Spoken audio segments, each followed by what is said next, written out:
Righty. So welcome, guys. We're very excited to be hosting our first New Moon conversation at EdibleScapes with the overarching theme of introducing Michelle Maloney and the Australian Earth Laws Alliance Greenprints. I'd also like to acknowledge the Kombumerri people that are the traditional custodians of this land on which we grow food in our meeting today, and we pay our respects to their elders past, present, and emerging. So the purpose behind beginning what will become a series of discussions facilitated by EdibleScapes is to initiate some collaborative thinking between local organizations on the Gold Coast surrounding how we can best support our local communities, with a specific focus on achieving better food security through locally grown social food.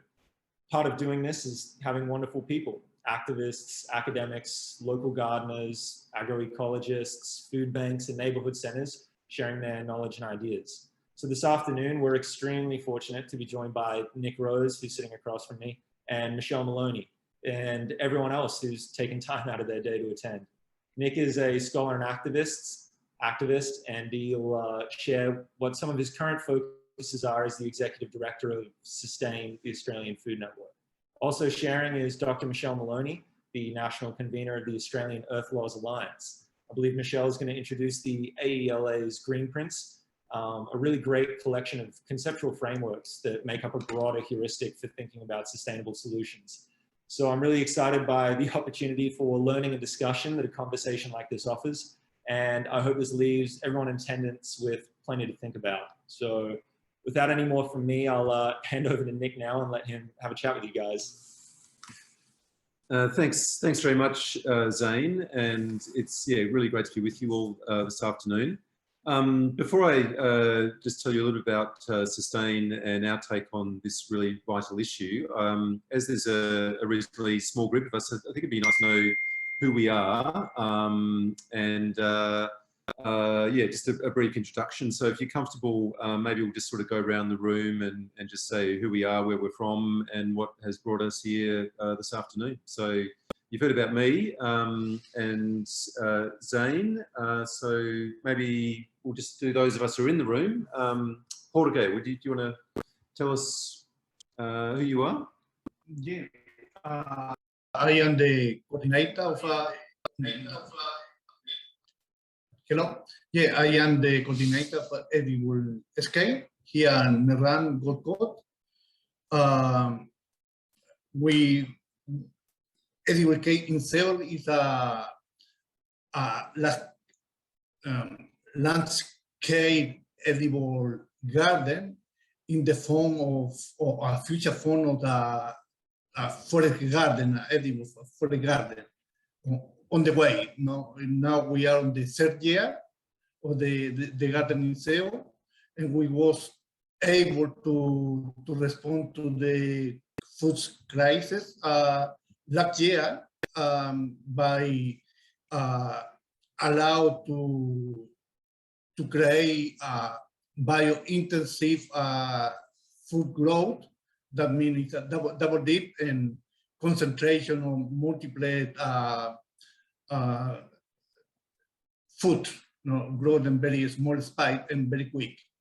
So it does allow us to donate around 200 liters in volume of different veggies and some fruit when it's coming fruit in the tree. Yeah, the second year last year we experienced some fruit, and now we have maybe another 23 with some fruit at the moment, which is a good thing. Thinking about is just on the third year of the project. I'm Paul Forrest, and I'm a technology developer developing systems of intelligence that coordinate people around healthy outcomes. So I've been a really big fan of Nick's work for many years, and we're looking to link what we're doing together. What I do is technology solutions, and the end goal are solutions like what Nick's working on with food and community. And so it's great to be here today and see what this is all about. Fantastic. Thanks very much, Paul. Thanks, Jorge. All right, who would like to say hello and tell us who you are and where you're from? Michelle, we know who you are, so we will, we have James. James, you're off mute. Go ahead. Yep. Hi, everyone. I'm here along with Michelle, so I'm also involved with the Australian Earth Laws Alliance. Started as a volunteer and then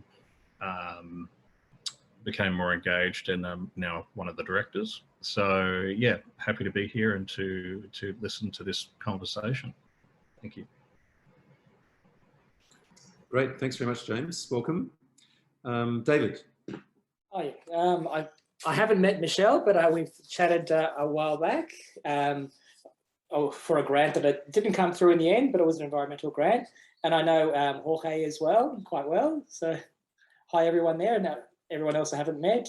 I've moved to Mount Tamborine a few months ago on acreage, so I'm kind of keen on being able to be more resilient and grow, I guess, our own food, but also be able to supply food for others as well.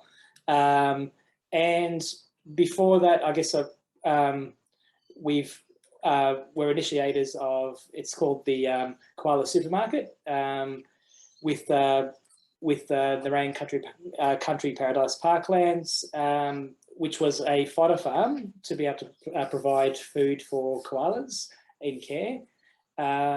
And I've done a few other things, initiated a few environmental things, but I guess my interest is just to see where this conversation goes and what can come out of it.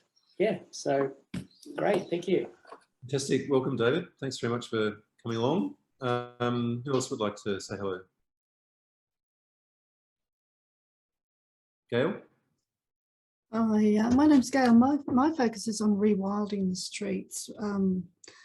But I see that as complementary to food growing very much. I've been a long-time member of an online community called Brisbane Local Food, which is an online platform that encourages people to share knowledge about growing food, but also some of the members meet in person as well. And I'm here because I'm curious about what you're trying to do. Great, thanks very much. And thanks for joining us today. So Ty or Viviana, would you like to say hello and tell us where you're from? Ty's my sister. Hey. She's moral support. Yeah, Zane told me about it, so I thought I'd tune in. I'm just interested to hear what you guys have to say. Great, okay, thanks very much. Thanks for coming along. No worries. And Viviana.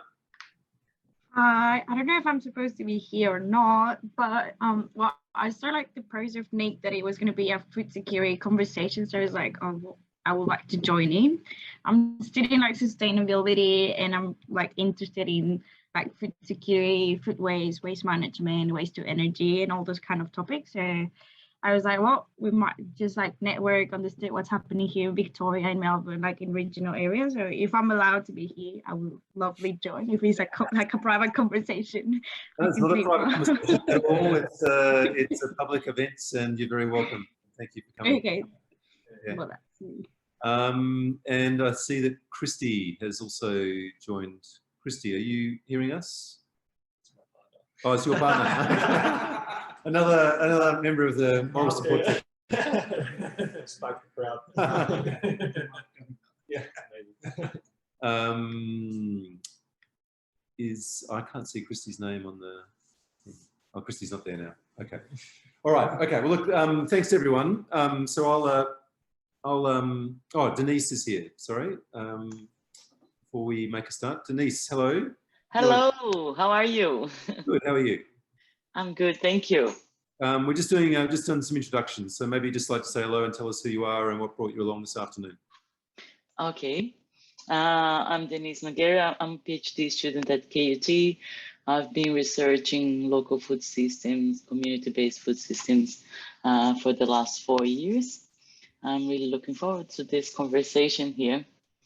Although I haven't met Jorge in person, I've heard of you and what you do, and I'm keen to listen to your contributions here. Thank you. Yeah, and for anyone who hasn't been down here to Nerang and seen EdibleScapes, yeah, just had the privilege of just a little walk around before the rain hit half an hour ago, and it's absolutely beautiful and a really fantastic example of, as Jorge was saying, a bio-intensive, highly diverse and highly productive food forest that has been created in, you know, a tiny space of time, 3 years from, you know, degraded soil, through composting, through remediation, and I don't know how many species are there growing on that hillside, but it's pretty impressive, 1,000 square meters, and it's a really great example of you know, community-based food solutions in the best possible way. So yeah, it's really great to be here, and thanks for the invitation. So I'm going to speak for maybe about 10 minutes, and then got a little film to show, which is about one of our projects in Melbourne, in Preston, the Oak Hill Food Justice Farm, which is going to feature in the Transitions Film Festival. This is going to be a national, usually it's at the Cinema Nova in Carlton, but this year it's going to be a national online event. We can share the link with you in the chat, and there's a great program of Australian-made films about sustainability, as well as some international films, and through yeah, some great volunteers accompanying one of our projects in Preston over the last 6 months, we've been able to put together a film which we'll share with you in about 10 minutes. But before then, yeah, just to give you, for those who don't know me, I'm the Executive Director of Sustain the Australian Food Network. We're a national sustainable food systems organisation and health promotion charity based in Melbourne, established at the beginning of 2016. We describe ourselves as a think and do network whose mission is to design and build better food systems for all Australians. So just a little sort of overview of what we mean by think and do network. Thinking is the work of shaping the food systems conversation in Australia through research.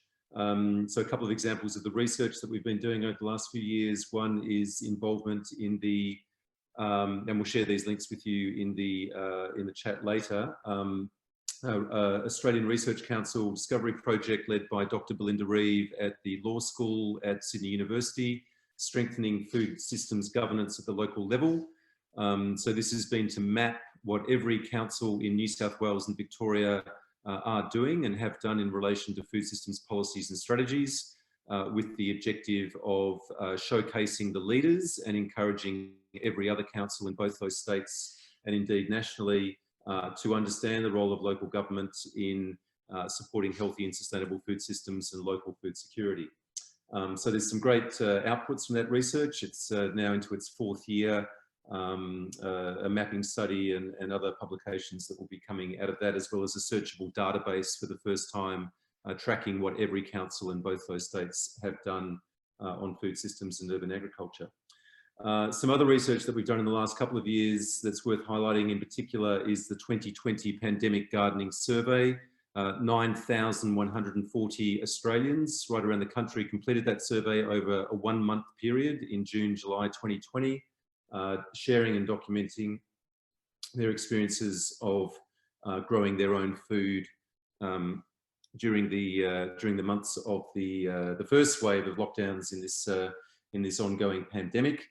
And the findings were very compelling around the multiple benefits of people growing their own food and taking responsibility for that most basic of needs, particularly regarding mental health and well-being, which is, as we know, has been and will continue to be a really severe challenge facing many communities, urban and rural, across Australia. Also, as part of thinking, what we do is consultancy, and we just finished today, delivered the report to Agriculture Victoria. So this is the State Government Department of Agriculture in Victoria, doing a first ever mapping of urban agriculture as a sector in Melbourne, Ballarat, Bendigo and Geelong. And that's was a really insightful piece of work, revealing piece of work, a survey of the sector. The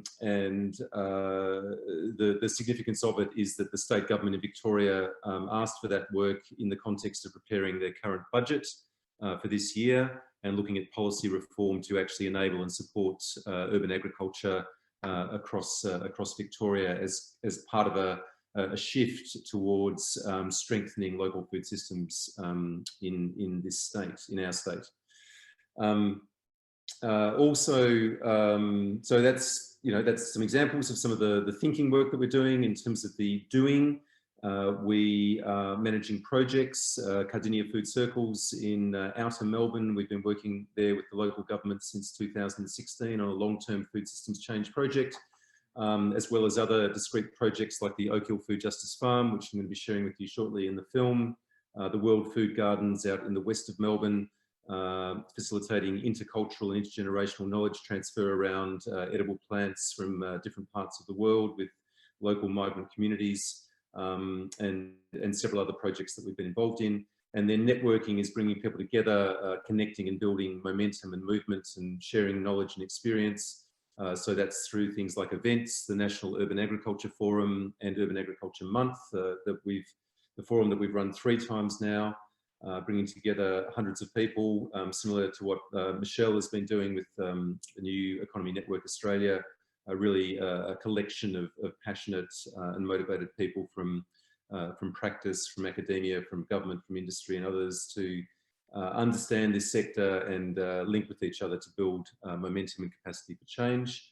And also supporting wonderful groups and networks around the country, such as the South Australian Urban Food Network, Young Farmers Connect, which is the coordinator is Joel Orchard in Lismore in Northern New South Wales, Community Gardens Australia, and then a local government food systems network that we've been supporting and facilitating over the last 12 months, linking 13 councils, including the City of Townsville, City of Sydney, and 11 councils in Victoria as a peer-to-peer community of practice, building capacity and understanding at local government level. And all of this is about, directed towards bigger change, influencing systems, advocacy, and part of the work coming out of the Pandemic Gardening Survey was a call for the establishment of a $500 million National Edible Gardening Fund, as well as a series of reforms to really ramp up the kind of work that Jorge and so many others around this country are engaged in. So that's a bit of an overview of our work. We base this in human rights. I'm a former lawyer, spent many years living in Central America and Guatemala, working with small farmer organisations, Indigenous peoples organisations, human rights organisations.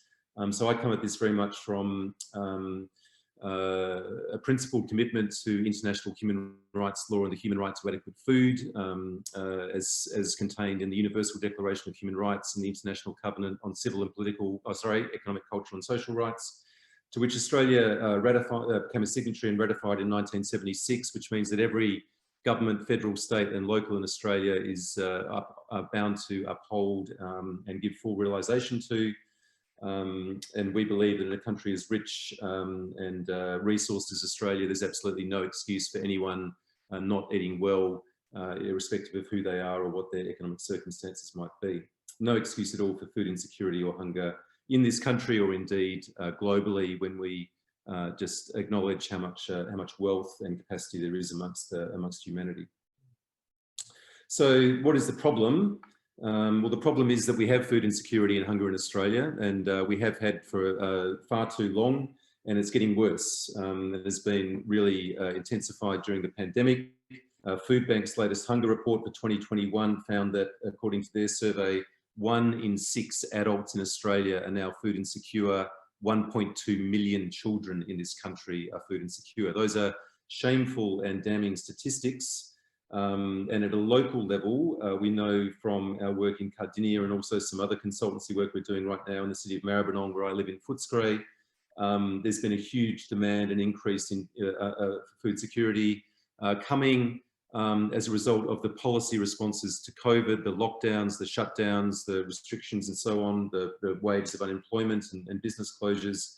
And that combined with increases in cost of living, housing, the housing market speculation and so on, as well as the squeeze on wages and welfare benefits, has meant, for example, in Pakenham, which is the major urban centre of Cardinia Shire, that according to Monash University research that was conducted last year, 40% of families with children in that area are now food insecure, which is just extraordinary and very, very concerning indeed. So how have we been dealing with food security as Australia? What's been our response? Well, our response has been food banks, emergency food relief. This is where government has put money. This is a sector that's really grown and become institutionalized and embedded. But it's not a proper solution in my view, and it's inconsistent with the obligations under human rights law, which is about dignity and equity, and that which says in human rights law that people should access food and enjoy their human right to food through accessing it either by growing them themselves and self-provisioning, or by accessing it in an economically acceptable way, which is having enough money to go and buy food in the usual way at the usual outlets. It does not mean standing in queues at food banks and soup kitchens and receiving food that's about to be thrown out by supermarkets, or bread that's about to go stale and be tossed out. That is not an acceptable way in which in order to meet this basic need for food. But that's been our dominant response, and the organisations, the local organisations, have tried to work within that and tried to access healthy food and good food. And Jorge, as he said, has been donating food, and many farmers do that as well, and they're trying to include fresh and nutritious food in that provisioning. But the fundamental issue is an economic one, first and foremost, that the welfare benefit system and the cost of living, wages and so on are not adequate for people to access food in as I say, a dignified and accessible way. So those are big systemic economic questions and political questions that we need to deal with. But in the meantime, what we can do is look at the other dimension of food security, which, as I said, is people growing their own food. And many people are doing that. We want to see more of that. We think it's a fantastic thing to do for all kinds of reasons, and has so many ripple benefits simply beyond the satisfying the basic need to eat. So that's the work that we're concentrating on. We want to see a massive expansion of edible gardening and food foresting right around Australia. I say that my vision is to see an Australia whose towns and cities are edible, that are abundant and flowing with fresh and healthy food, and that if we can bring that vision to reality, then we'll know we're in a transformed situation. So I'm going to pause there, or stop there rather, and we'll show the short film and then hand over to Michelle.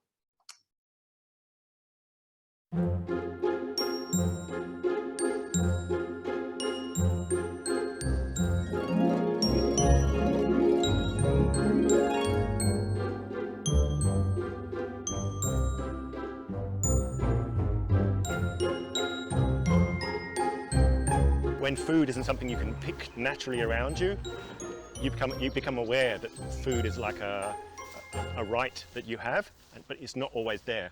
It's not always available in the same way it is when you grow up in a landscape full of food and you have the knowledge to pick it and understand it. It was definitely a very daunting place, and I think it was a very grey day when we first walked in here, and it had been raining and it just looked like it had been abandoned. And for a place that is right in the middle of everything, it was a really almost sad, I think. You were like, why has this been left behind? Well, there was garbage everywhere. We picked up 5 cubic metres of garbage here, and there was kicked in windows, and there was kicked in doors, and there was no keys for the place, and it had a very, very empty feel, like abandoned, neglected, empty feel. Yes, I could see it was abandoned, but I felt excited. I could see the potential immediately because I'd seen how places like this around the world could be transformed into flourishing places of health and happiness and connection.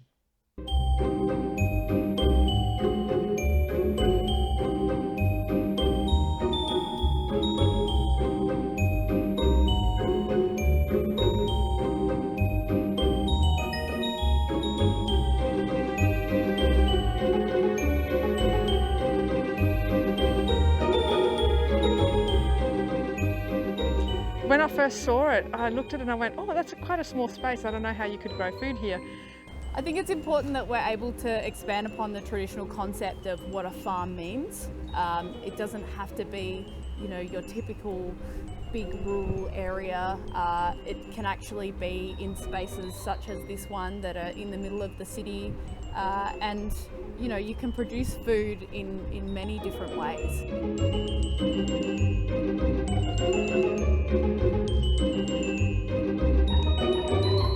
But really it's also a place for education and for sanctuary for people, for healing. So in a way we're healing this place right now, and people are going to come here for healing. There's a lot of people talking about, in our co-design things, the need for healing, the need for positive spaces, the need for people to connect with environment and place. I think I really see it as somewhere that people are coming together and sharing parts of themselves and feeling really, really welcome here.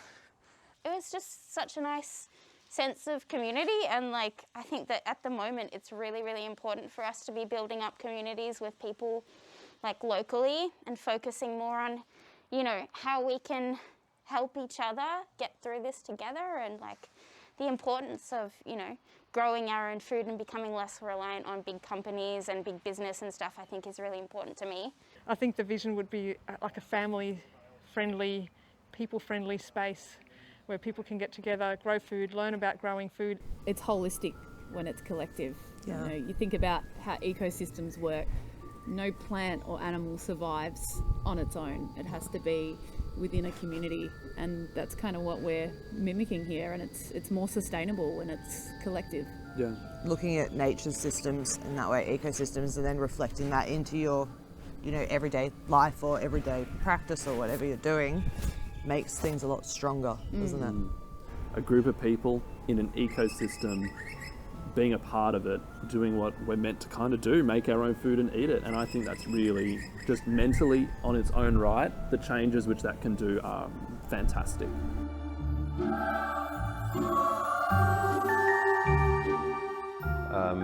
Before we could actually bring in infrastructure and start getting things happening on the ground, we wanted to involve and engage the community and, importantly, organisations in this neighbourhood to see what they would like to see here, and to imagine it, to co-imagine it, to co-create the space before we actually went in to occupy the space physically and start to put things on the ground. If you just ask people straight off, you know, what do you want in an urban food garden? They'd be like, oh, carrots? I don't know, like something like that. But going through that process and even doing that process online, we got a much deeper insight into what people really wanted. Like, it started with your typical, you know, we'd like to run yoga classes or we'd like to do this, but then it got down to that thing of sanctuary and having a place of safety.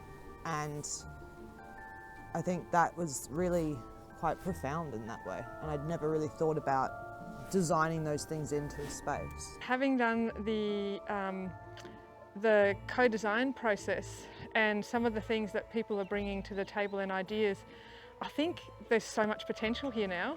And a lot of people tended to connect with their childhood in these co-design workshops and talking about how they did things when they were kids and how they climbed trees and things. I think to make a project such as this one a success, because it is embedded within the community and it's about the community, you need to listen to the community and really engage with what the community is asking for. Yeah. And I think that's what happened here in the end through those kind of events, because, you know, you can't, like, we could have come in here and put up veggie boxes and been like, you've got a garden now, but that doesn't give it any longevity. It doesn't make people feel like they belong or they own it or are a deep part of it. And obviously we're a pretty transient team in that way, like we won't be here for the whole time. So them, like the community having some input and ownership and direction is really important to give the project life, I think. Absolutely. I think I heard about it when the open day was being advertised, and so that was like an online thing, and it was really interesting hearing different people's ideas about the space. And I think you know, being in lockdown, I was really looking forward to what many other people were looking forward to, which was getting involved and forming community but also just getting out into nature and feeling like I'm part of the local space and contributing to something positive. Yeah, so it's one of those things where I feel if you have a really strong social purpose and vision, it's almost, it sounds a little bit sort of spiritual, but I think there's, there is an energetic dimension to this where you align what you're doing with a higher goal and purpose that's for community benefit, and the resources, that you need, you can find them if you ask and look for them.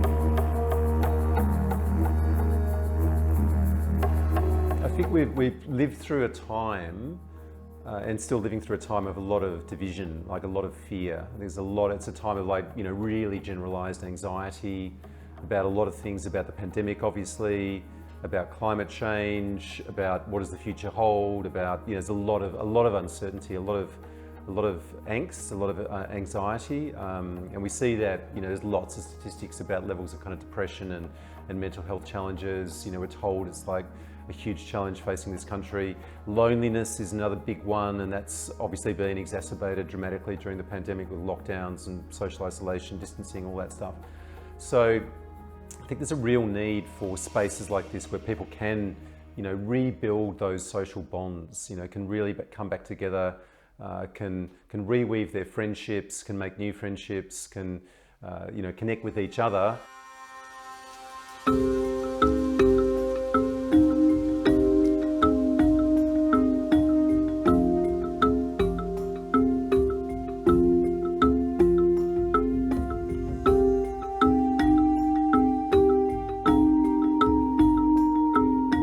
It's been amazing to see with energy, with support, with resourcing, with goodwill, just how quickly you can transform a semi-vandalised, vacant, degraded, unloved site like this into a space of hope and joy and connection and meaning for the community.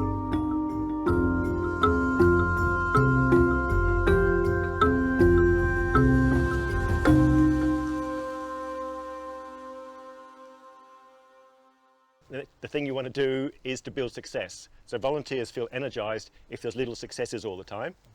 And this is what we're doing. And we're having big success this morning.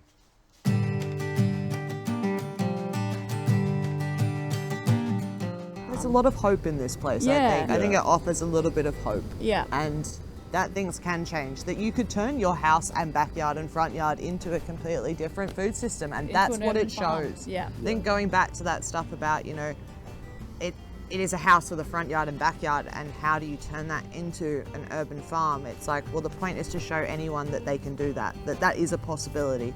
Well, my vision is for it to be a place where the community expresses itself. So I have some ideas about how this farm could be, but also that needs to be very much open to all the people working here and the community or communities of the area, organisations. So what we're trying to do here really is create a safe, healed, energetic space for people around food and food justice and gardening to express themselves. And so I'd like this space to be a community space where people can grow food, they can come together, kids can have a space where they can play and have adventurous play. If someone walks in, is able to walk in the front gate and they have no idea about who's here, all they know is it's a food justice farm, and they're able to walk up to someone and say, "Hello, I am me," and they are accepted, and they are able to spend time in this place as a sanctuary, that alone is a win in my mind. Our vision is an Australia whose towns and cities are edible. We believe that there should be an abundance of fresh and healthy food everywhere, that nobody should be hungry. There's absolutely no excuse for anybody in Australia to be food insecure in a country as rich as we are with the resources and capacity that we have. Our cities should be bursting at the seams with healthy, fresh food.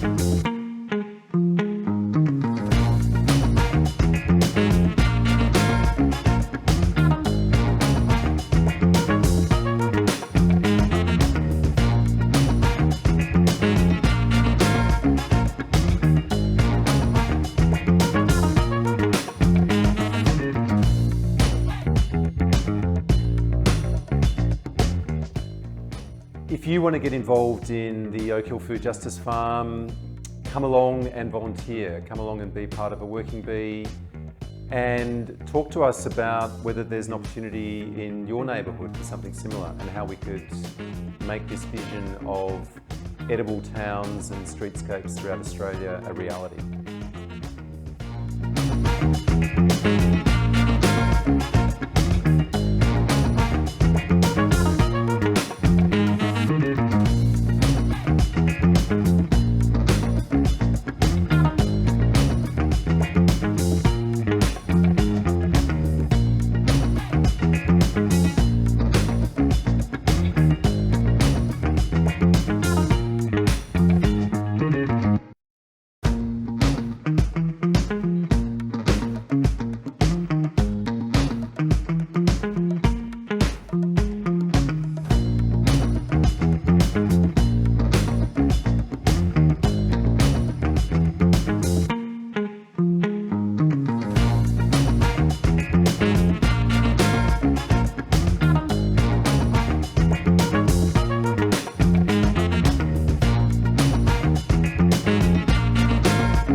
So look, thank you so much to Jorge and Zane for inviting me to be part of your discussion today.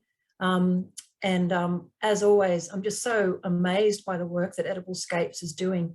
I've been to the site a couple of times and was around in the early days when Jorge was incorporating the entity and setting it up. So it's all really cool.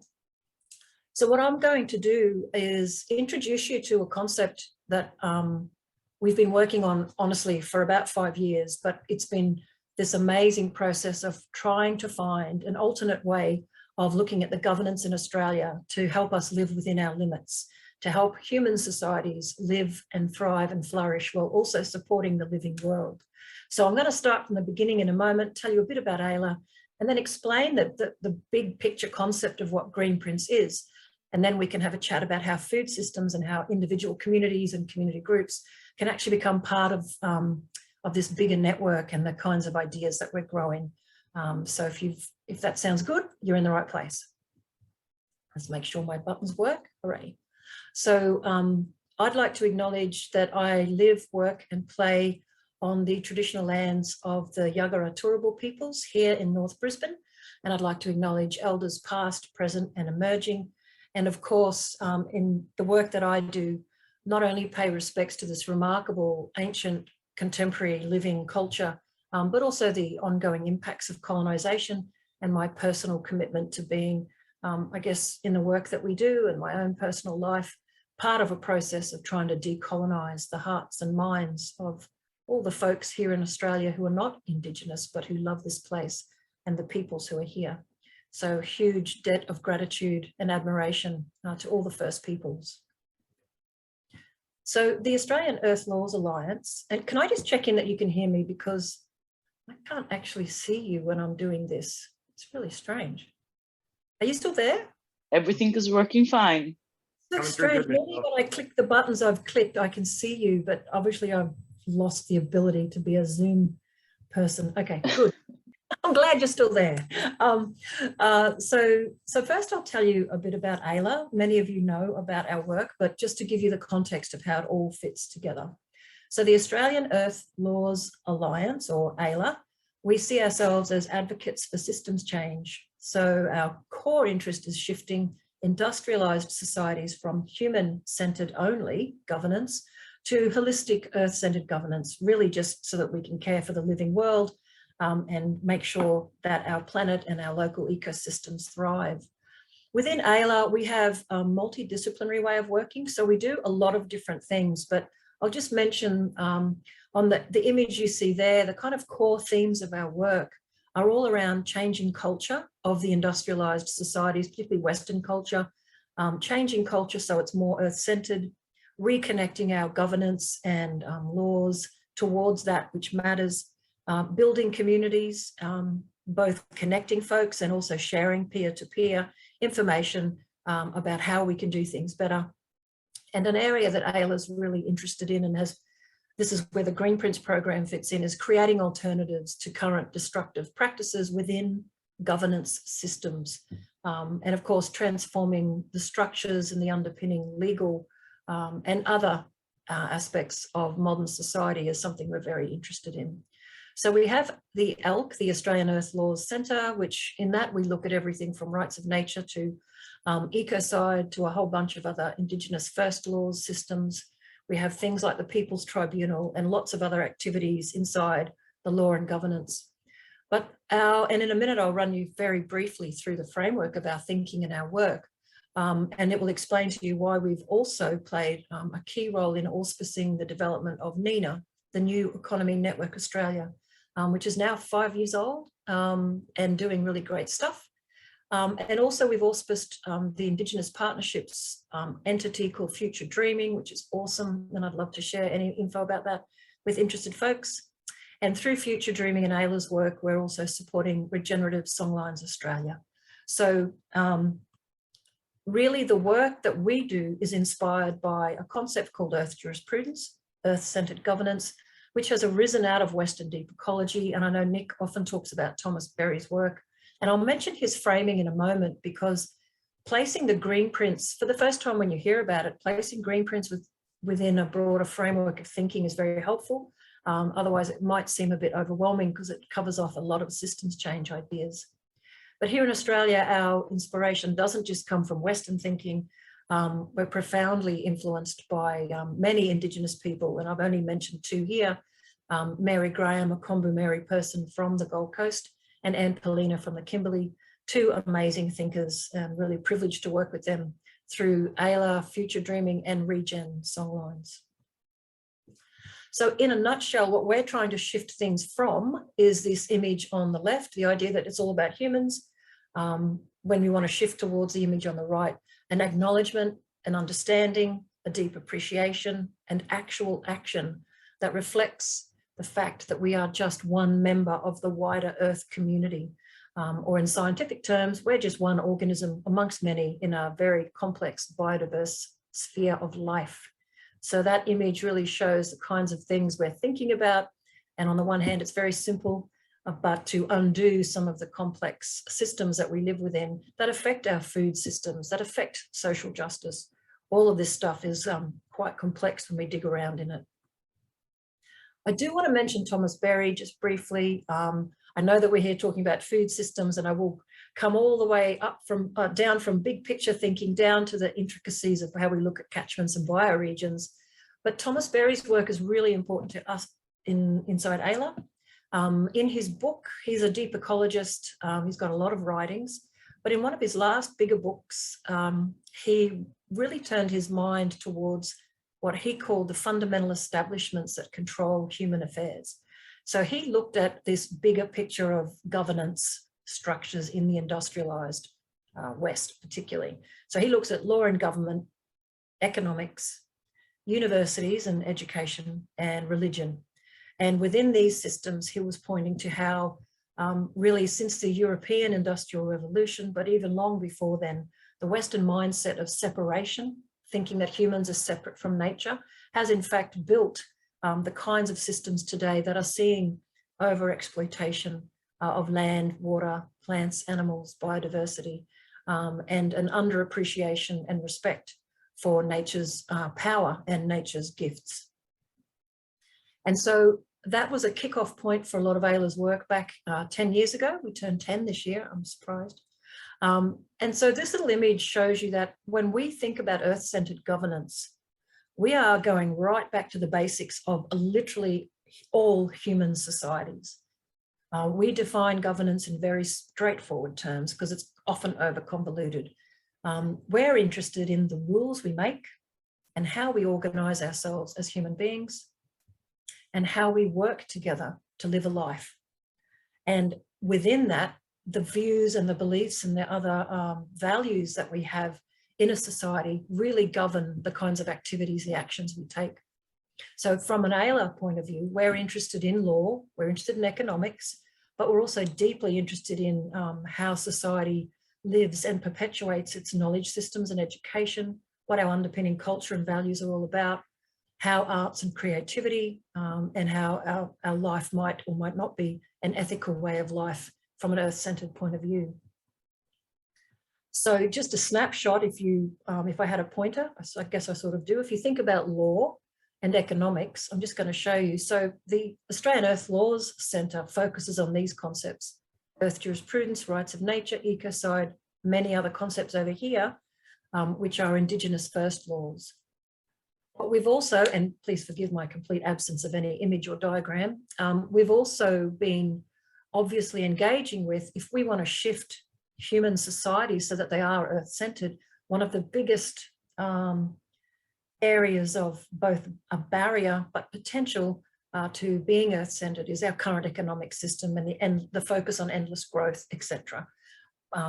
Anyone who knows a bit about NINA knows that it's all about a grassroots approach to opening up conversations about economics, trying to break down the notion that growth economics and economics as a sort of gospel is something that's set in stone, but actually understanding that we create the societies we live in, we can change the rules, we can be more compassionate and sympathetic to social justice and to the wider Earth community.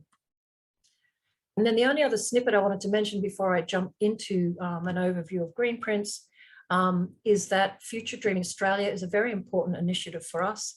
It brings people like Adjunct Associate Professor Mary Graham, who's a Kombu person, and I think one of Australia's leading thinkers. She's in political science, philosophy, governance. She's just remarkable. And her work, when we found each other a couple of years ago, has brought a depth of analysis to these underpinning governance structures that I'd never dreamt I would have an opportunity to learn about and be involved in. It's been quite a privilege to work with her. We're working on a book together, which is a little agonizing, trying to bring a lot of complex concepts together in a way that are more understandable, but it's also really rewarding. And Mary's ideas, the way she articulates the relationist ethos within Aboriginal culture, this idea that we are interconnected and that our obligations to each other should guide society in a beautiful way, rather than having the strange underpinning structures of competition, capitalism, and the kinds of economic ideas that are dominating our society. The relationist ethos is really the Indigenous expression of what a lot of Thomas Berry was talking about, and they all come together very powerfully. So that's a really big picture, kind of almost tokenistic introduction to some of the structures that we're thinking about. The reason that I'm really delighted to talk to you about Greenprints is that developing Greenprints came from some very simple questions that started to emerge in my brain many, many years ago, many decades ago, but really in the last 10 years through my own PhD, through the work of Ayla. And the key question was, if we all woke up tomorrow and agreed that we should live within our ecological limits, how do we even do that? Industrialized societies have been built on an expansionist and extractivist worldview since at least the early 1500s, when the early days of European expansionism and colonialism began. But in fact, the mindset that really just said we can use it up and move on, or use it up and use someone else's stuff, rather than how do we stay put and live here forever, this mindset is deep in our culture. And Greenprints really has got a lot of technical analysis and bits and pieces, but that's the core question. How do societies that are used to, for hundreds of years, if not thousands of years, used to eating up the world and moving on, how do we dig down, stay put, and live within our limits? And how do food systems and other issues all fit together? And that is something that we can chat about. Excuse me. So as I've already said, Ayla's interested in how we shift from human-centered to earth-centered everything. The big question that kept coming to us was, how do we do it? There are so many tools, there are so many different ideas, and they're all, quite honestly, quite fantastic. But what I found through 10 years of working, or when I started to develop this, 5 years of working with community groups around Australia, there was too many starting points, too many things to offering options. How do we actually have a stepwise way of getting to the same place together? So how do we get there? How do we actually shift from being a pro-growth extractive society to something more like, depending on your way of describing it, a steady state or regenerative society? How do we live within our limits? How do we bring everyone with us to ensure that we have a socially just transition? And in amongst it all, how do we do this in a gently critical way so that we can avoid the greenwashing that capitalism and large corporates particularly are always pushing down into society, saying this is the way forward, when in fact they're actually offering what some Indigenous colleagues in the US call false solutions, ideas that are just going to keep generating money but not really solve the problems. So the Greenprints vision is fundamental. It's just regenerative human societies that can support the living world and thrive within our ecological limits, not beyond them. And this image that you would have seen behind me in my Zoom image as well, this is kind of the beautiful banner that we got an artist to create. We've got a whole bunch of materials that are on our Greenprints website. So this is, how do we create this beautiful future where biodiversity, nature, life, food, all food systems flourish whilst human beings still do well as well, or do okay. Another way to put it is, how do we think from an industrialized Western society? How do we learn to understand the remarkable worldview that Indigenous cultures have and had, and beyond just the worldview, the actual governance structures that they set up over millennia to then live in these remarkably stable societies in a patchwork quilt that covered the whole continent, and saw all living things as relatives and beings to be respected. I mean, that is a pretty big question and a big ask of industrialized societies. So if you want to put it in another way for modern Australia, scientists agree on a whole bunch of things. And one of them is that we have basically 89 bioregions in Australia. And bioregions are just a really handy way to see how Mother Nature defines herself. Bioregions are a Western science construct, but if you overlay bioregions and subregions with Indigenous maps, you really see how people had become so place-based that they were living within subregions, bioregions, catchments. So the Western question could be, what if we redesigned or just tweaked human societies so that we could look across all of our bioregions or all of our catchments and know that we're doing well? How can we move our societies to take an Earth-centered worldview? Does it start with looking at country, understanding what country needs from us, and rearranging some of the bits and pieces of our society so that we can do that?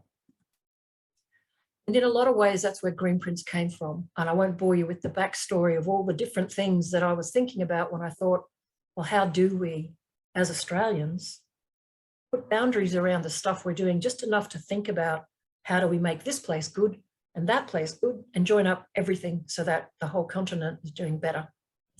So Greenprints provides a practical step-by-step approach to help people understand the big picture and the small details of how to transform societies by taking an approach built on governance, not issue by issue. So actually taking it deep into the roots of our own culture and worldview and the rules we make to live, work and play together.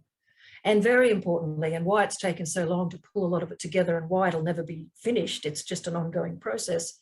Greenprints, we as the humans involved in Greenprints work very hard to demystify, understand and connect lots and lots and lots of other concepts and models and methods that can be brought in. So the overview I'll give you now of just the steps very quickly, because I'll be finished in a couple of minutes, is just to give you a taste of the logic of Greenprints, but there's a ton in it.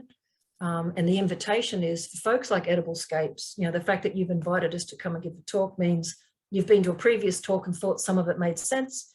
And now what we're working on in AILA is how can we find ways for communities and individuals and groups to become part of the same patchwork quilt of ecosystems across Australia so that we're all working towards the same goals and talking to each other about what's going on in our place. So Greenprints is two things. It's a process. It's a process to help us work through the thinking of living within our limits, given industrialized societies aren't used to doing that. But it also aims to be an output to help people across ecosystems actually look at viable alternatives, scenarios, and really to start the storytelling about how things can be different and still be good. I won't talk you through this too much, but if you're interested in the underpinning kind of really structural reform ideas under Greenprints, we challenge the current worldview through the work we do. We challenge the growth paradigm, the economic goals. We also, unique in Australia, are challenging this sort of top-down state-centred standardised planning rules that are actually supporting destruction. And we're looking at a very different mode of thinking and doing in the long term. And a lot of that is, there's some short-term stuff we can do, but a lot of that is building the Greenprints communities, connecting great projects and telling the story of how things can be different. So how do we get there, that beautiful future with a bit of renewable energy and a whole lot of biodiversity? How do we get there from here? And how do we weave together the good stuff? So Greenprints offers a pathway to create ecocentric governance.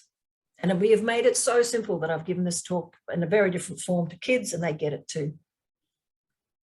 So the Greenprint steps, we've brought through to about 8 steps. It took a long time, you know, and there's always, I'm very aware this is a very Western way of doing things. 7 easy steps to become successful.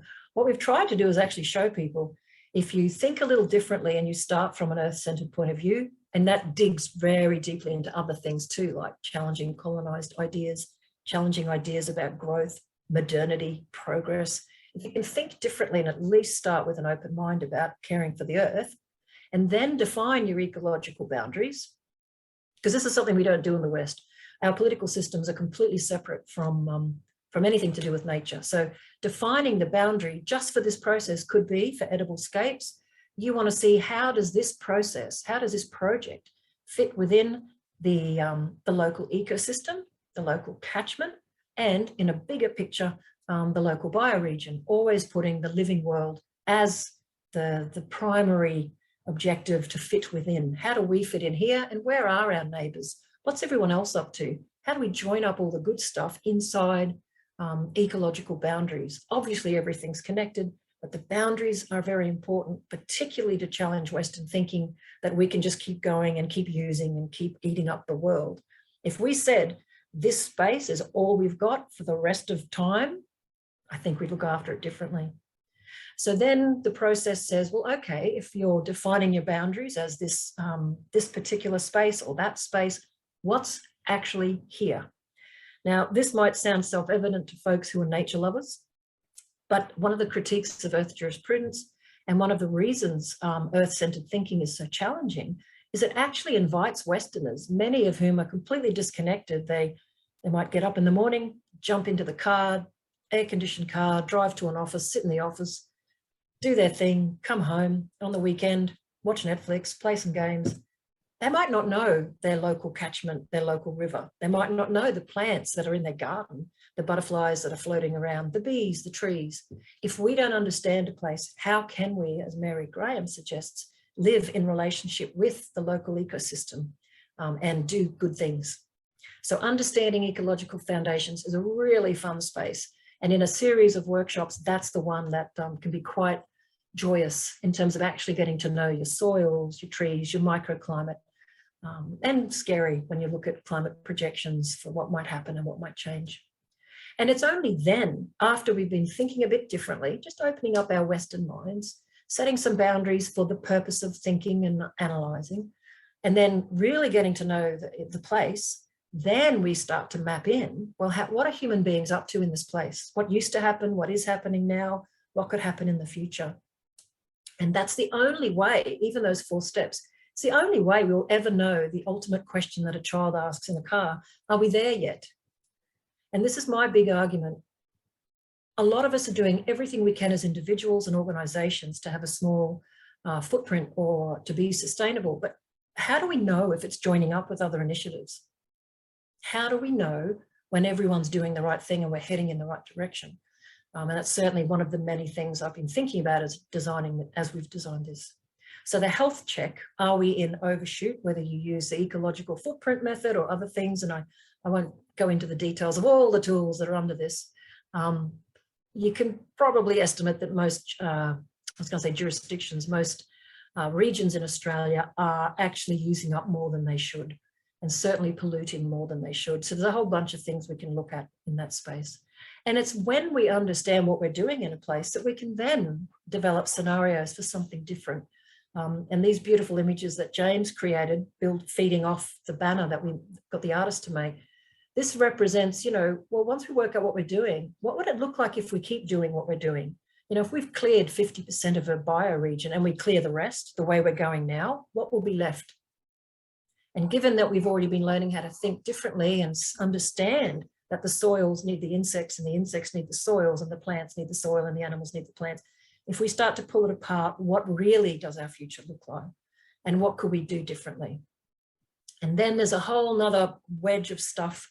Again, this is quite complex and it's got some cool steps and it's very inclusive.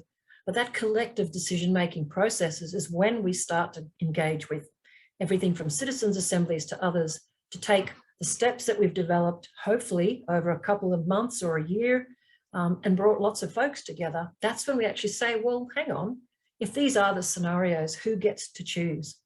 Who gets to choose which direction we take? And where does the power lie? And who's making those decisions? Because I think we all know in Australia, local people have less power to make decisions than big development proponents like corporations, companies, and even governments.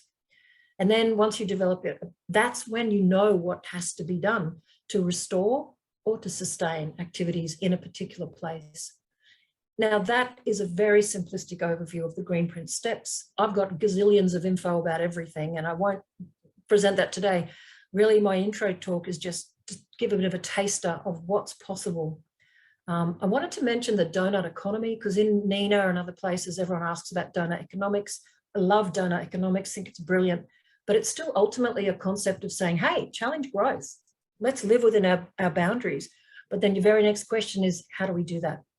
So Greenprints connects to the donut, and we actually made a beautiful Ayla Greenprints donut, which I don't think, oh, I do have it. So Ayla auspiced NINA specifically to engage with economics. That's exactly why we built it. And we've been building inside Greenprints a response to other tools like Greenprint. The original donut is human-centered. It literally says the safe and just space for humanity. It looks at the social foundation. What we did was I redrew it and got some beautiful artists to put Aussie animals in and call it living space for the whole Earth community. And in addition to the ecological sealing of planetary boundaries, which I hardly even had a chance to talk about, we stress that all of our social foundations are built on our local place. We cannot have healthy humans unless we have a healthy place to live. And so my final thing that I wanted to mention before I show you one final set of images, the logical steps are in no way pretending that life is neat and ordered and that we can just follow these steps and it'll be perfect. Not at all. So the Greenprints has logical steps, but we know it's messy, iterative, and full of feedback loops. There are tons of business as usual barriers, even to collecting the relevant information, let alone bringing people together. I like to say there is no snail of destiny. There is no perfect linear process, but what Greenprints gives me is a framework to stay sane, to actually, if you can hear some strange noises, my dog is rolling around on my bed next to me here. Be quiet. What Greenprints gives me is a framework of sanity, a way of saying, you know what, if we actually understood our limits and we tried to transform our economic activities inside them, we might have a better chance than all of this random effort at different pockets of work. So yeah, that's what Greenprints means to me. So I'm going to just show you the last couple of slides. So if you get a bioregion and you start to look at the biophysical realities of living here and understand what a healthy bioregion or catchment is meant to look like, then you can ask questions about, well, what's going on in the human sphere and what can we do? What exactly can we do to transform what we're doing in this place to make it better? What activities can be changed?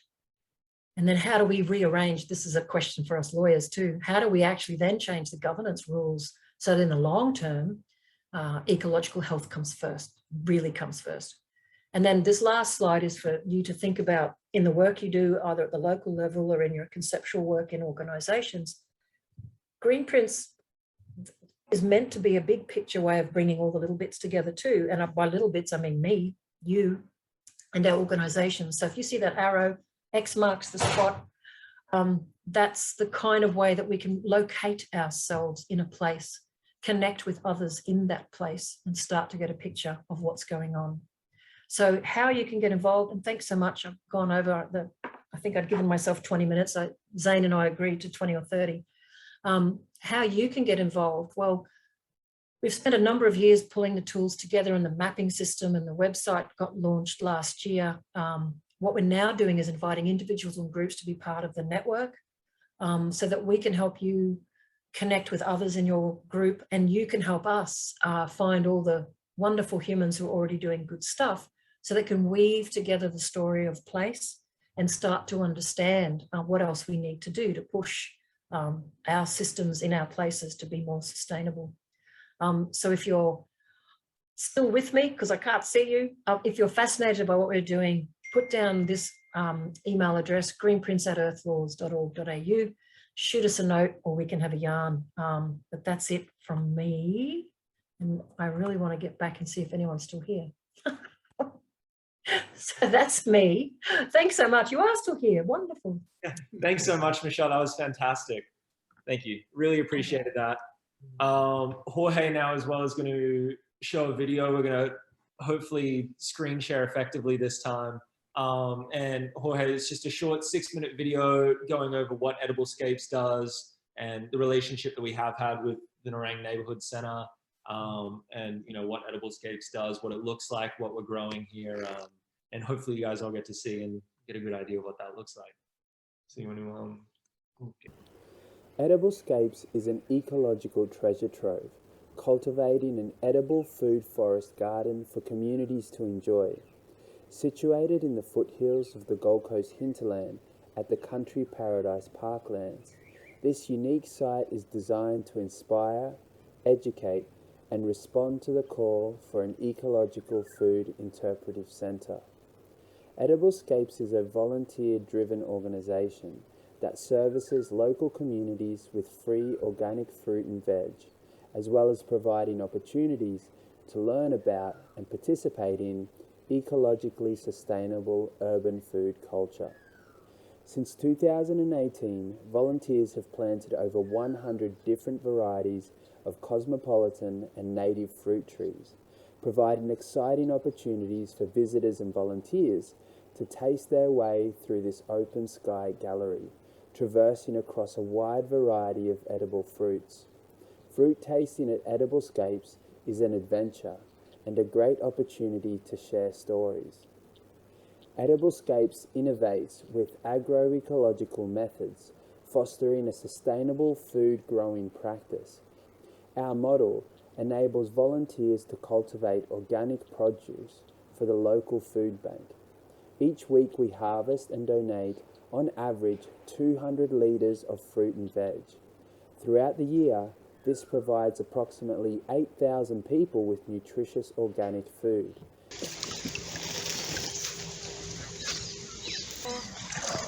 Oh, there's a little one. and I love dabbling in the dirt and doing a bit of gardening, and it's nice to be out in the fresh air. But it's also nice to give back to the community as well, and that's what this EdibleScapes is all about. So we do a bit of gardening, we're doing harvesting today, and it goes to the Nerang Community Centre, and it goes to families in need. So.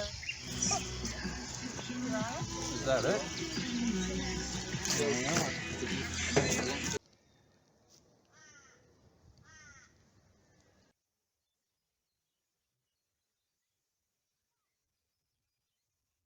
For this beautiful fruit and veggies. They've been delivering to us for a year now, every week. Our patrons have been loving what's been going in our fruit and veggie bags. So thank you so much, and it is the only fresh food that we do receive.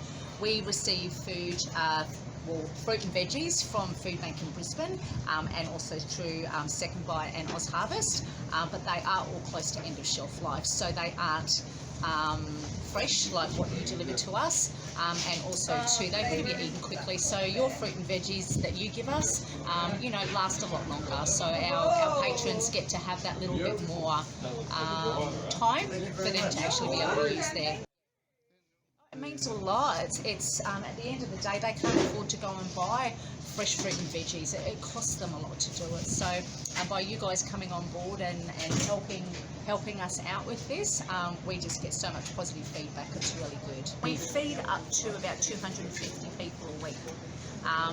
So we feed anywhere from struggling families, pensioners, uni students, the homeless, and majority of our patrons get a bag of fruit and veggies. So they get about 5 dinner meals in their food box too. Plus they get some fresh bread from Pixel Bakery.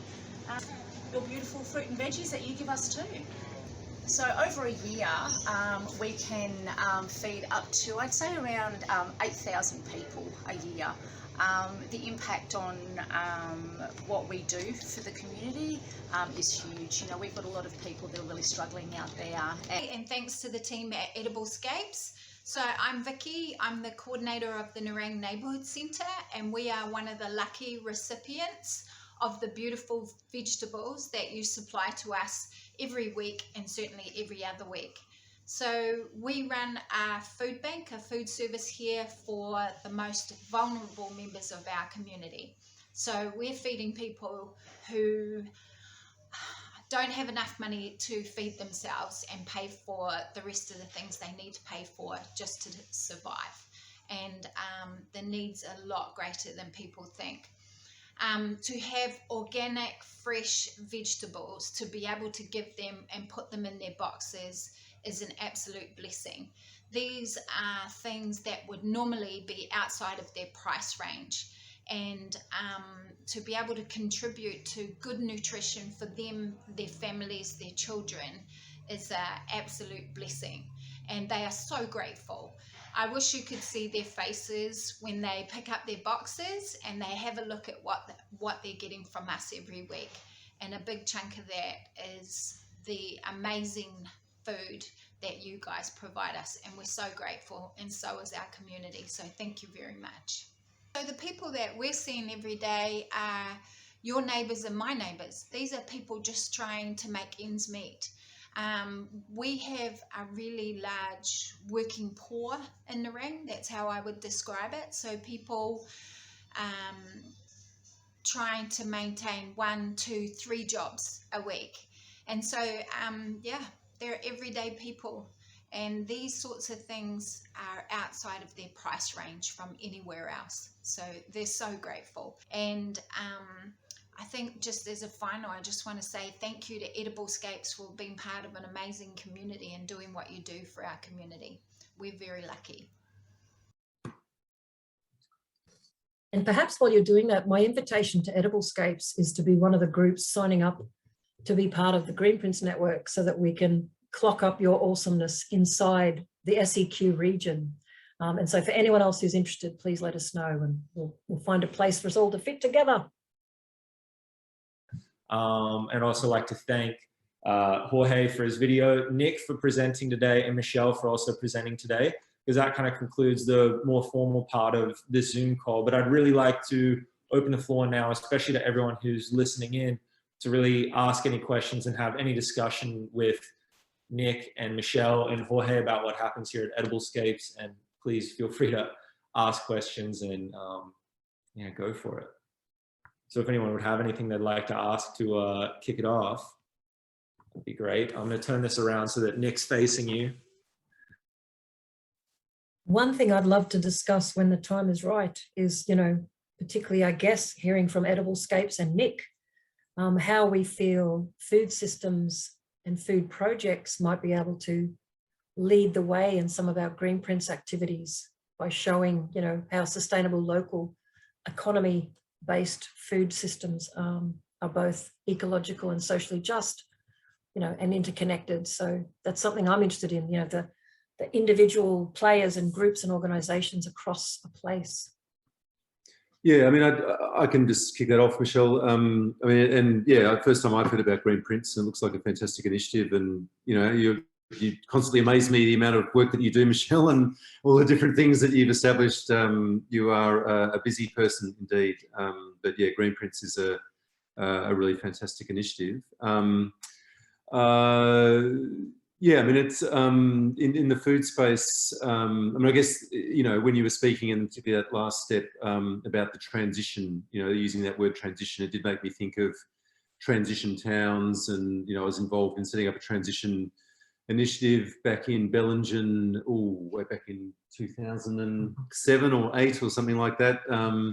You know, transition towns and, you know, action plans. That was always kind of like, you know, the Rob Hopkins kind of method. So I saw that sort of linking there. But in the idea of kind of like participatory governance and collective decision making and understanding realities and those kinds of things, that certainly also reminds me of processes that I've been involved in over time, going back to the Australian Food Sovereignty Alliance and the People's Food Plan, which we developed in the year that AILA was formed, actually back in 2012.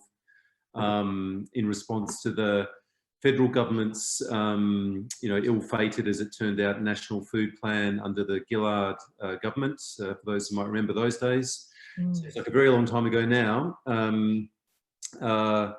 A community-led, you know, participatory forums to, you know, get to grips with the challenges facing Australia's food system. This is back in 2010, 11, 12.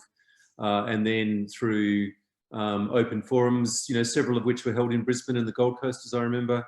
You know, yeah, and just to interrupt, the Coalition of Everyone have got some awesome processes for citizens' assemblies and actually getting people involved in the content discussion of what's important or on any particular topic. So primarily what Greenprints aims to do is draw on all of the awesomeness that's already out there. The transition movements, if they'd worked, I could have just gone off and become a creative writer. You know, all of the work that's been done before us is awesome. And so we're bringing it together, but also connecting it with long-term law reform and Indigenous knowledge and bringing the NRMs and the scientific stuff in, because a lot of the different aspects weren't joined up in a way that actually forged a very deliberate process for changing the legal and governance structures as well. I remember another scientist, I gave this yarn years ago to a group in Canada because they asked me to. And the scientist said, now I know, we've been passionate about bioregions and other things and ecological limits, but we have never had the discussion about how the laws support the wrong things and don't support the right things. So I hear what you're saying. There's tons of good stuff out there, Nick, and keep throwing, you know, any thoughts in my direction, because what we're finding is there's lots and lots of people focused in on one issue, but not how do we transform the entire planning system so that people at the local level can reinforce what they want to do. So yeah, I mean, in food systems, I mean, planning is a really big thing, and this has come to me in the research we've just been doing over the last month with Agriculture Victoria, and more broadly, you know, people engaged in projects like Jorge's community gardens, people wanting to set up urban farms, time and again, butt their heads against the planning framework and the planning system, and it's a legal problem in that there's no provision made for urban food and urban agriculture in planning frameworks in cities. So there's definitely a legal dimension to it, but it's also a cultural and institutional problem in that there's been a separation of food provisioning from planning frameworks and the way planners have been taught. So I think you mentioned universities and education systems. You know, the problems there have come home to me quite personally recently with my son, who's entering his 3rd year of a Bachelor of Commerce at Melbourne University, and keeps telling me about how you know, markets are going to save us, and humans are self-interested, self-maximizing individuals, and governments are the problem, and you know, government interference is always bad, and you know, Ludwig von Mises and Milton Friedman had it all right, and you know, this is the stuff they're teaching seriously at Melbourne University. This is part of the problem. You know, this is the generation of economists, influential people who will be making decisions about policy and money. This is what they're being taught in Australia's premier universities right now in 2022. You know, and it was one of, as you know, it was one of the key issues that Thomas Berry picks up on, you know, in his critique of governance in industrialized societies. We're not doing the wrong stuff. It's because we're being taught the wrong stuff. We're not being taught, you know, how to nurture, create, and support. Everything we do is being taught to pull apart. Anyway, that's a whole nother conversation. Yeah, but it can change. I mean, in the food context, this is front of mind at the moment because I've just been writing it. Is city of Boston in Massachusetts in the United States. Really interesting story how the low-income community of colour neighbourhoods, Roxbury and Dorchester in particular, in the 1970s and 1980s, were faced with processes of gentrification where the city government basically wanted to move them out and bring in, you know, development and wealthier demographics, and they fought back and resisted that process of being dispossessed. And in the process changed up the legal system and the land ownership structure in really interesting ways through the creation of a community land trust to actually take property out of the private market and into collective ownership through the Dudley Street Neighbourhood Initiative.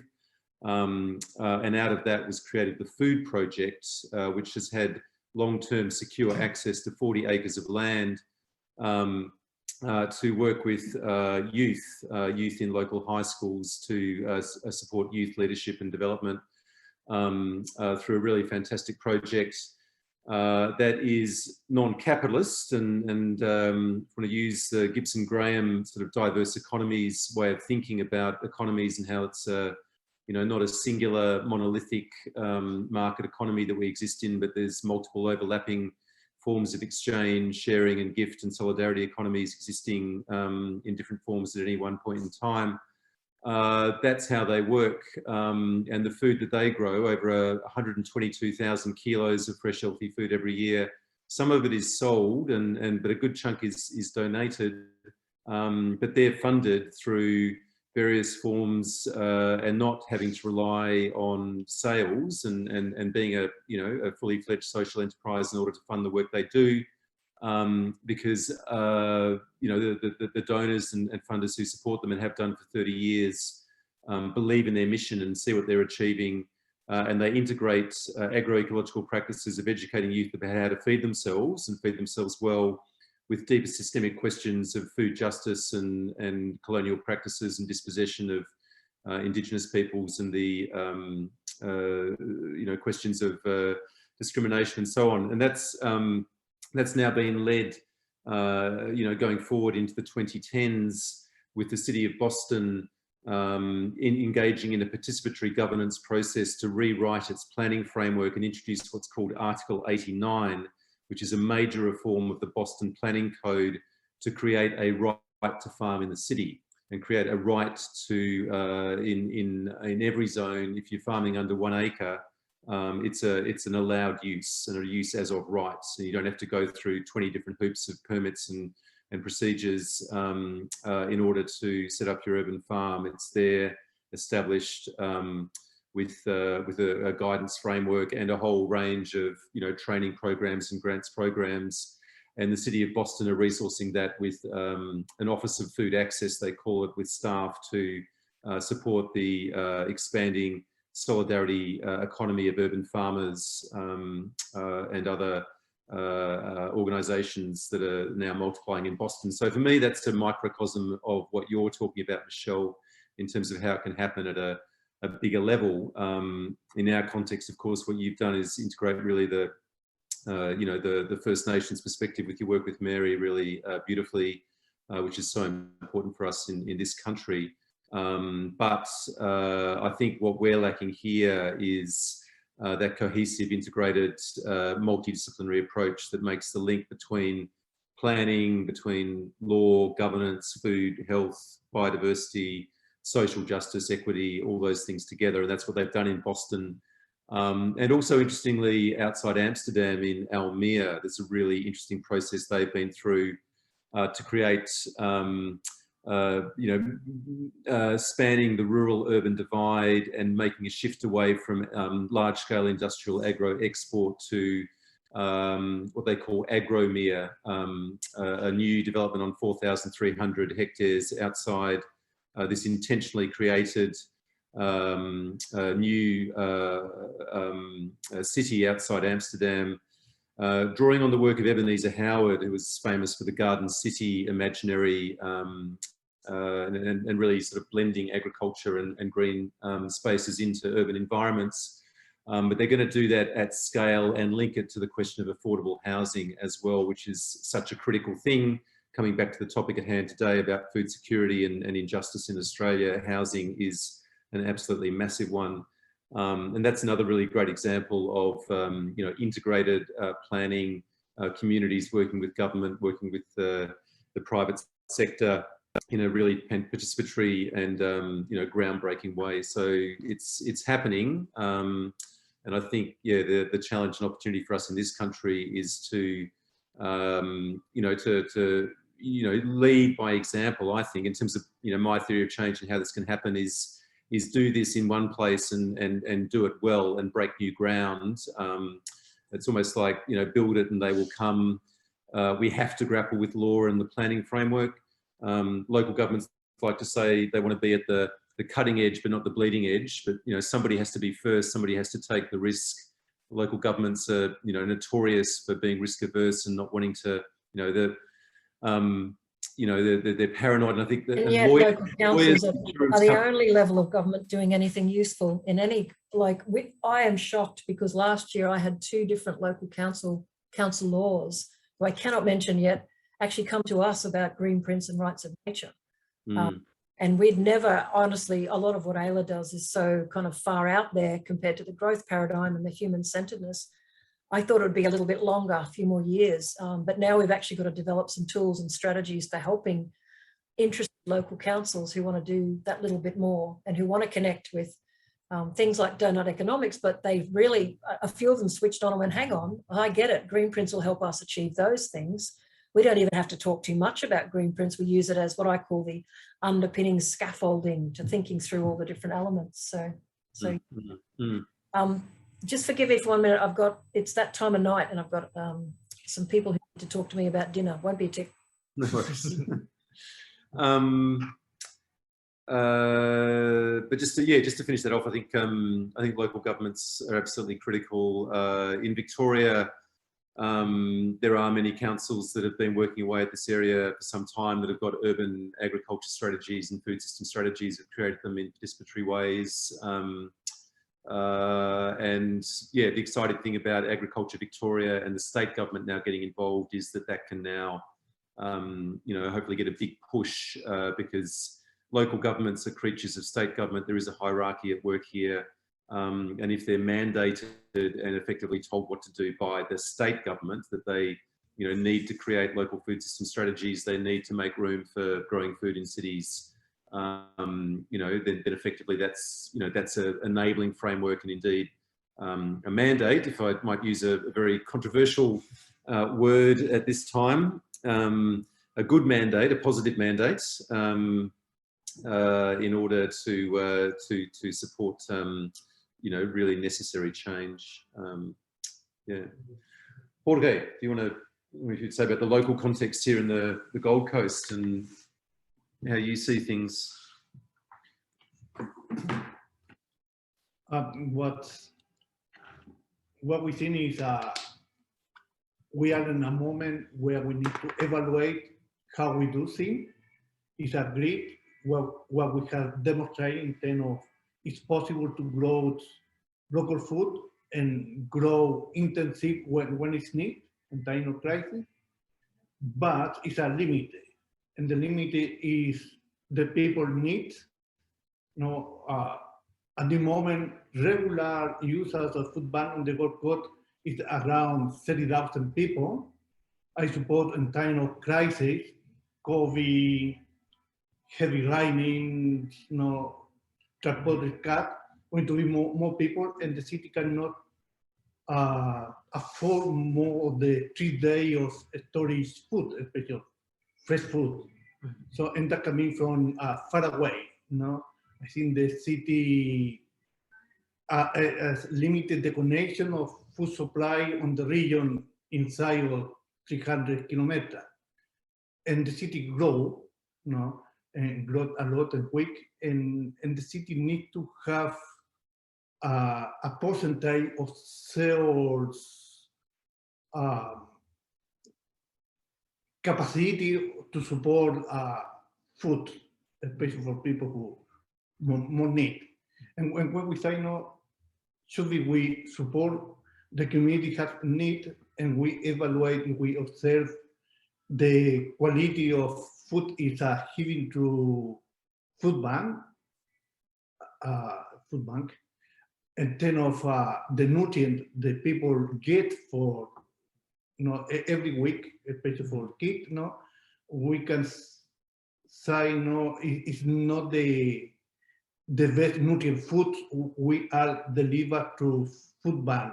It's an emergent relief, but sometimes it's every week relief for many people, and that kind of food is not healthy. So we create a population on the city of people who are going to use more the health system, because the young people are not well nutrient, and that is the thing we need to look now on the future, because it's that kind of insecurity food supply going to be a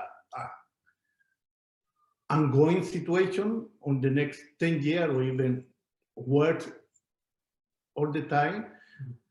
In my point of view, we need to find system how the city can be held in sale.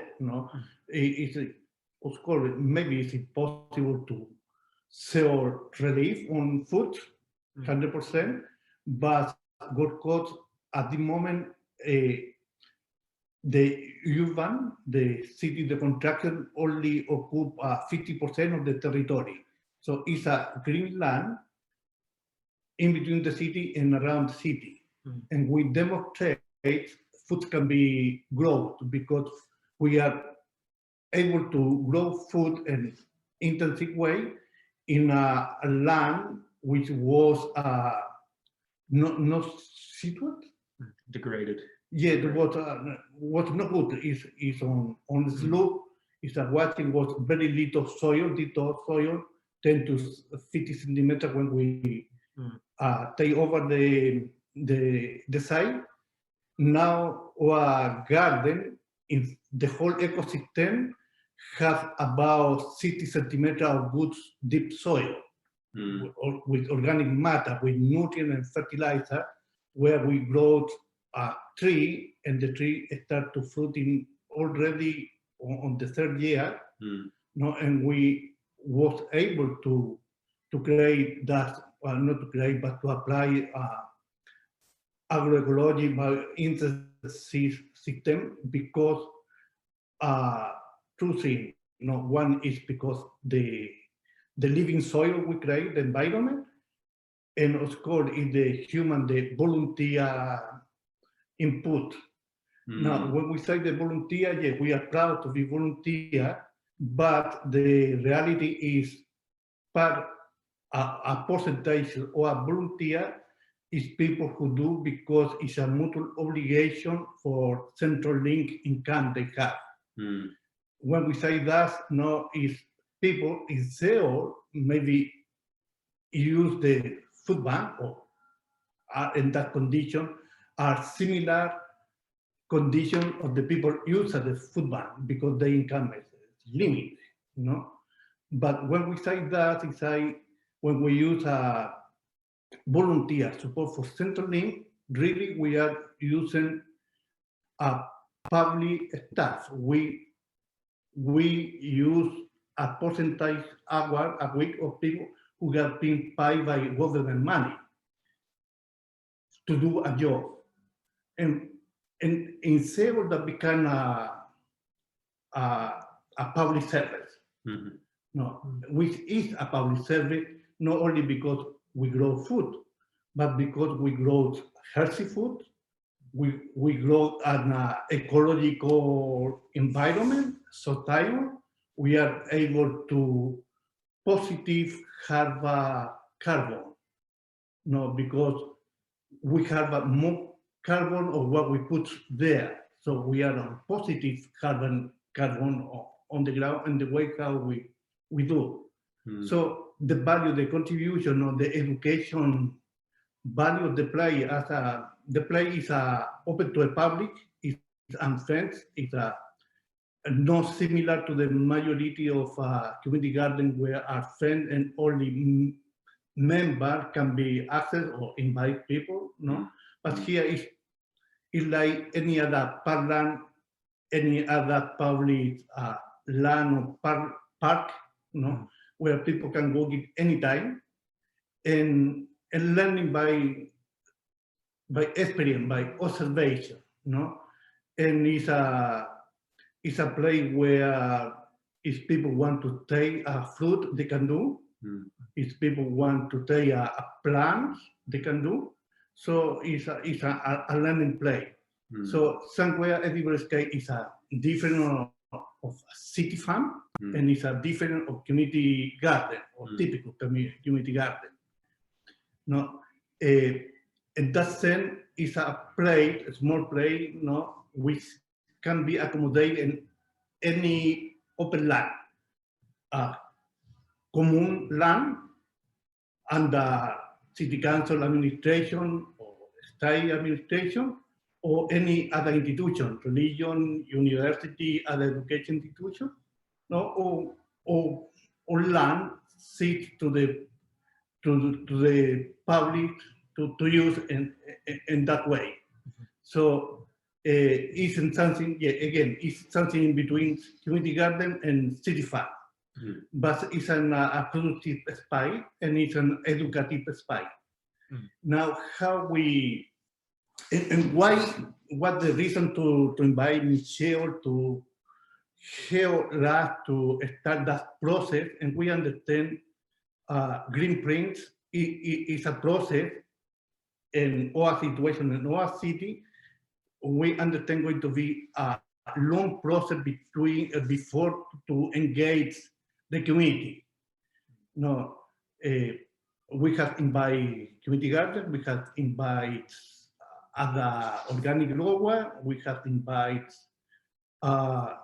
food bank, and the response at the moment is less of what we want.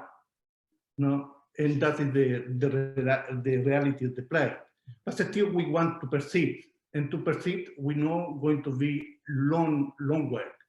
We hope through that new moon's conversation, we engage more people to work with us, and with that people trying to approach the community.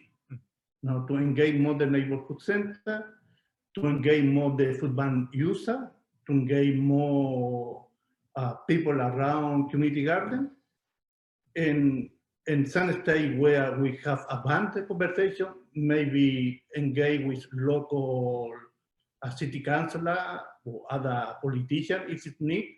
But I think the community need to develop a exercise of direct democratic participation. Yeah, I actually think one of the other things that Jorge didn't mention that EdibleScapes is looking at doing as well into the future to further that agenda of becoming a real educational center for food and interpretation of ecology is, you know, to actually have a building or an alfresco kitchen on site where people are allowed to come in and educate themselves in the garden. As Jorge said, it's a perfectly public space, but to come in for an hour a week at a time to learn different gardening techniques, and as well to learn how to harvest what they are gardening and how to cook it in different recipes and in different foods to actually, and it's half of what food is. So, always looking well into the future beyond and how to really integrate those Greenprints, Michelle, and how to really build EdibleScapes into something that is kind of what will be leading the way on the Gold Coast in many different respects, and hopefully brings a lot of community members and community gardens and agroecology initiatives and researchers like yourself and Nick and Paul, thanks for being here, and everyone else here in this chat along the way, with them. So I think that's really going to be the major output of these New Moon conversations that we'll continue to have. And, we really hope everyone who's attended today feels like encouraged to be a part of this process further. But I also don't think we've had any questions from the audience yet. So if anyone would like to ask anything, please. It's a shame. Denise had some questions, but she had to leave. So, and I will have to go in about 10 minutes. So yeah, it would be lovely to hear from others if they've got any thoughts or responses or suggestions too. This is David here. Thank you very much. Everyone's just been amazing, what everyone's been talking about.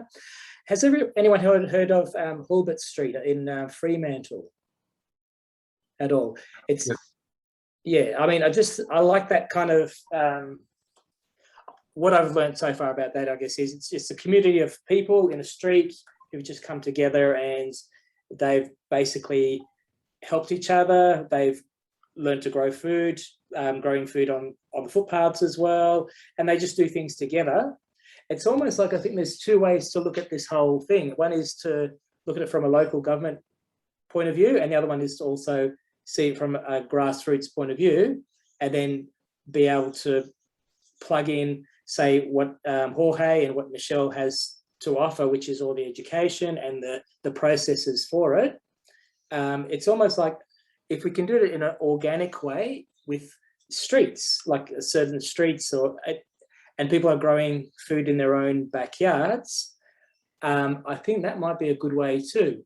So it's not necessarily, it's almost like there's a little bit of can be sometimes a little bit of a mistrust of government, anything that smells of government, whereas if it can go one level down and actually be from the local community, and it happens organically where there might be a seed planted, excuse the pun, and from there basically plug in all the different education, the processes, and that might actually help different communities to grow.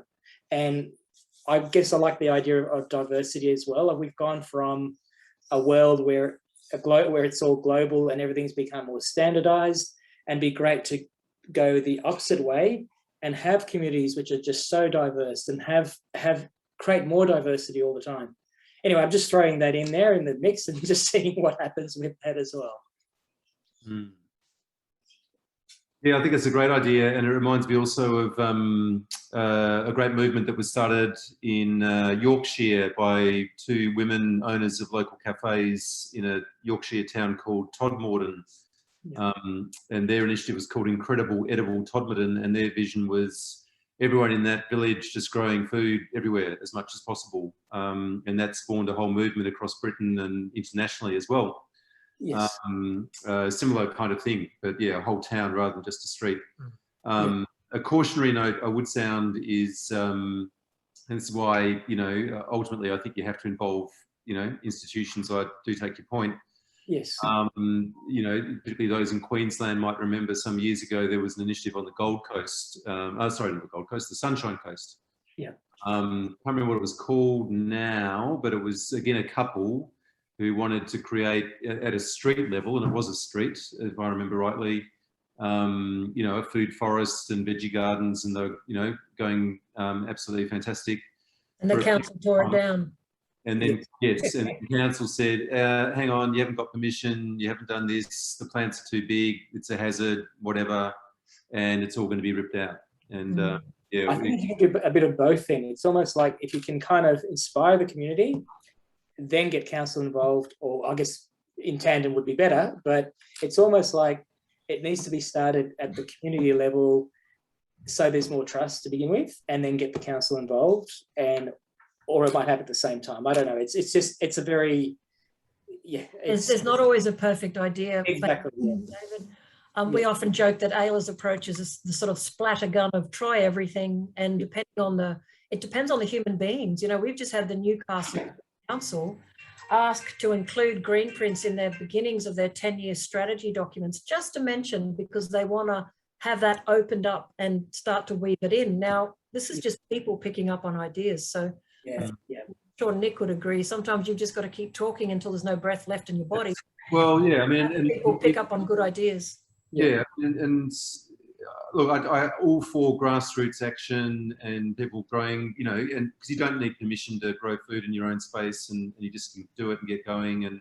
And then with what Jorge's done here in Nerang, where there's, you know, supportive local landowners like the neighbourhood centre that make the space available, that's absolutely fantastic. I guess why I kind of do put time and effort into engaging with government is because I think the scale of the challenge and the crisis we face is of such a nature that we need, you know, all things, and we need them now or very, very soon. And we do need to scale things up, and, you know, like it or not, you know, government is very much still part of this reality. You know, the laws that we have are government sort of creatures and creations. Yeah, I think we, you know, if we want impact and scale, if we want what Jorge's created here and the team of people around him, which is so impressive on 1,000 square meters, absolutely, the abundance of food forests that's feeding, we heard, you know, just now 8,000 people over a year. It's pretty amazing that you can do that on 1,000 square meters. Yes. If we want to see more and more of that happening, we need to be just sort of like banging down the door of Gold Coast Council and say, look at what's happening here. You know, there's like 30,000 people a week or whatever it is accessing food banks, getting food that's about to be thrown in the garbage bin, effectively. That's what was being said to us on that video, that the fresh food that they're getting is only given to them because they can't sell it, and it's about to be chucked out in the garbage bin. And if they're not getting that, they're getting ultra processed food that's not healthy and making them sick. You know, I come back to what I was saying about, you know, human rights and everyone eating well. You know, what Jorge's created here is a fantastic way for people to eat well and eat healthily.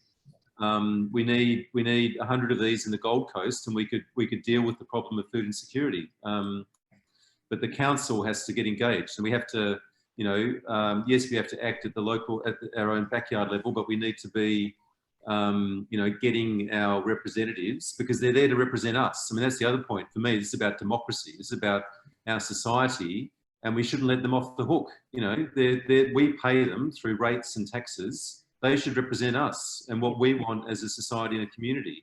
I think the main thing I was trying to say too was more like the engagement. So it's kind of like engaging the community, because sometimes it becomes, people love the idea of like, you know, growing food and so on, but it's often they don't usually follow through. So it's more about the engagement side of things, and what Jorge's got to offer is all the education that goes with that as well. So it's kind of like almost, how do you actually engage the community, and also obviously get council on board, like you said, later, or maybe at the same time, but how do you do the first part? How do you actually engage them? How do you actually keep people coming back to learn more and actually put it in practice as well?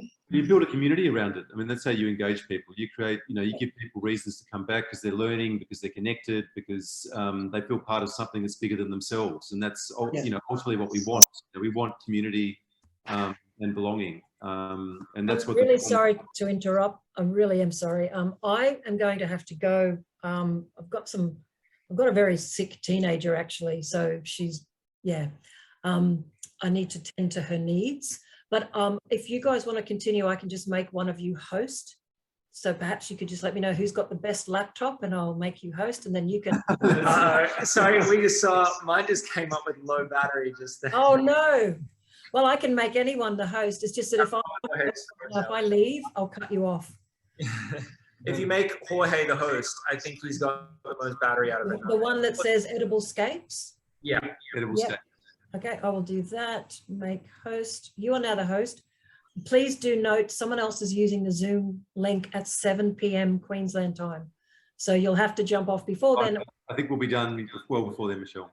I think you will be too. But look, thank you so much for the opportunity to chat with you and Jorge, Zane, and others at EdibleScapes. If Greenprints can be one of the many, many partners and vehicles to help you build more and more people connected and doing the, heading in the same direction, we'd love to work with you. And for anyone else interested, we're around. And Nick, always wonderful to hear you and hear your ideas and what you've been up to. Lovely to speak with you all. And I'd better go and put my mama hat on or I'll be in trouble. Okay, hope she gets better soon. See you, Michelle. Yeah, thanks everyone. See you soon. Thank you. And I really hope when I leave, everything stays going. Bye. All right. Sorry. There we go. I think we just. Sorry, I think Gail, you look primed to ask a question and jump in. I wasn't. Oh, okay. I was quite interested in the topic, which is why I sort of came back in. I do a lot of work with that grassroots level. That's what I'm quite interested in, and particularly those nature strips.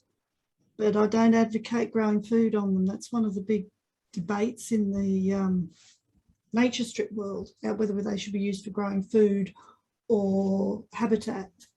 And I go on the habitat side, but I say, all the pollinators and everything that come to that nature strip help the food growing. Because it's such a really complex space.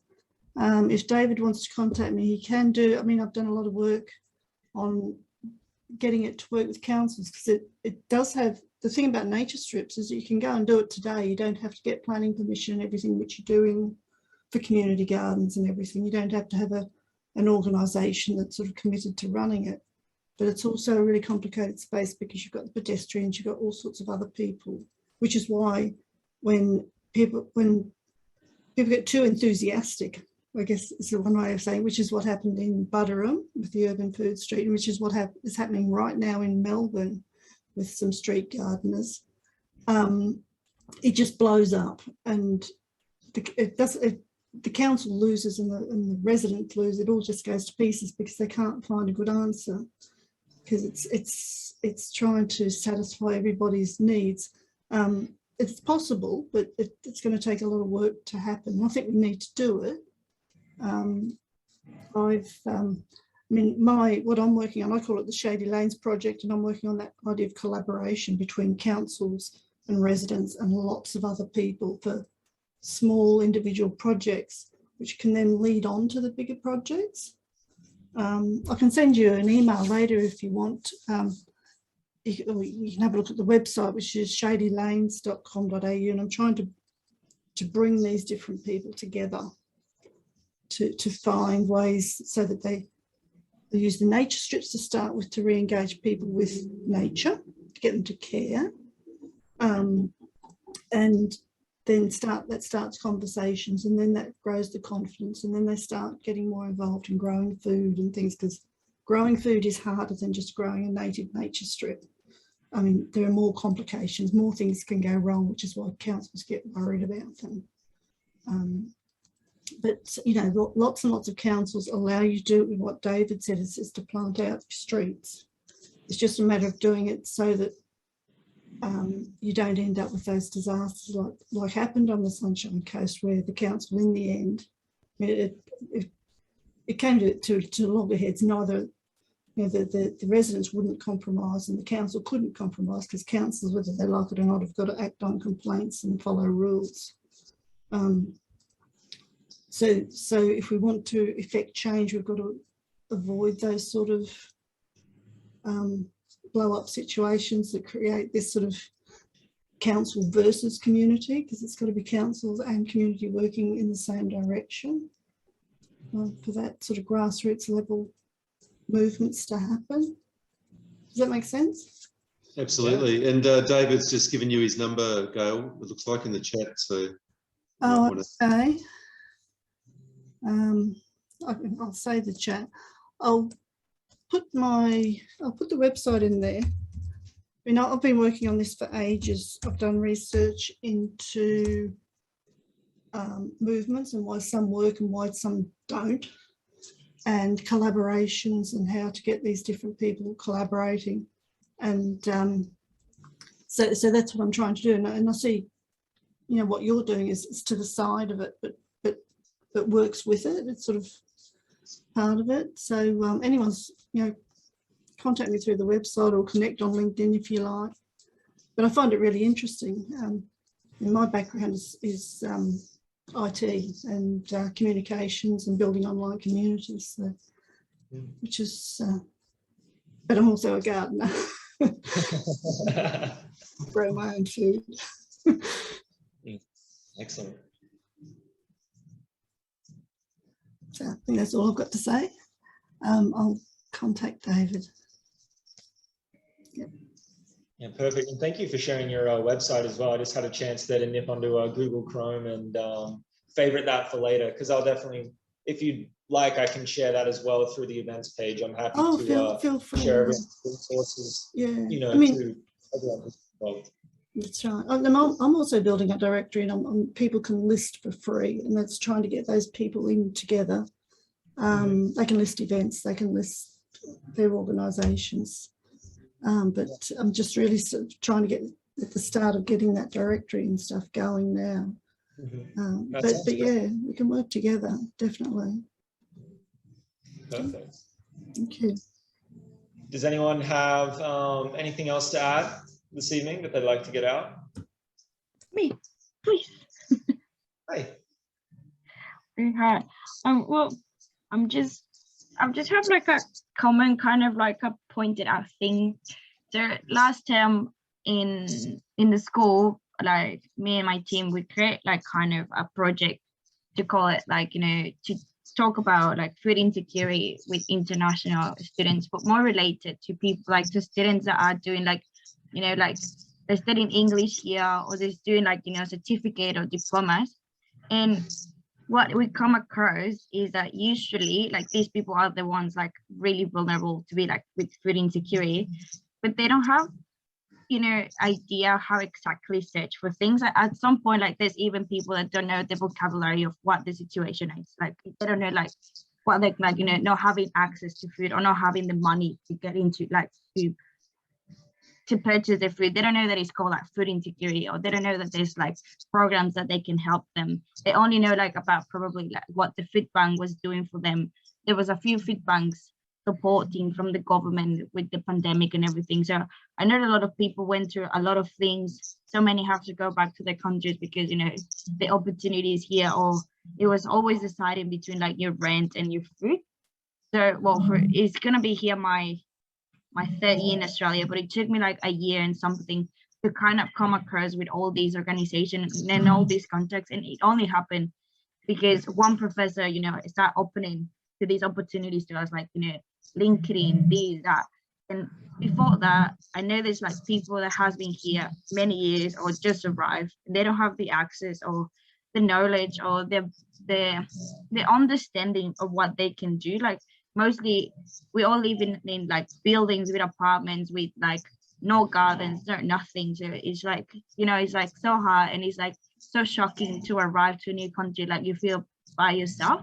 So I think it's a good opportunity. Like there's a lot of area there to reach out, you know, these schools, these like vulnerable students, just to at least starting to know like the vocabulary, like not just the vocabulary, but starting to know like that there's, you know, opportunities, or there's things that they can do, or there's people that they can count on, or programs or things like that. Because well, the students are from regional areas throughout like all the way into the city, and you know, like we feel alone most of the time, and we don't know like there's this kind of things like I like, for example, if for most of Latin American countries, if you ask them like, have you ever used LinkedIn, have you ever, you know, like use like these kind of tools, are like, no, like we don't use it like in our country. So they don't have the knowledge to get like, oh, there's this kind of conversation, or oh, there's this kind of website, or oh, there's the kind of like places that can help me, like food banks, or there's like what it calls like, you know, this and that. So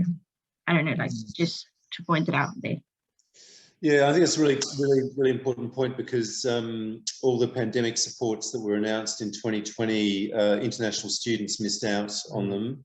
Yeah. And I know in Melbourne, there was a huge demand coming from international students for food relief services. I mean, I would think it should be the responsibility of the institution where the students are studying in the first instance to, you know, have a list of all the support mechanisms and services that are available, so that they don't feel that they're on their own, and that, you know, that they can get advice. And that should be, you know, I would think that should be the responsibility of the institution where the students have come here to learn and are paying a fee to provide that, you know, kind of list and resources would be the first thing that I would think of.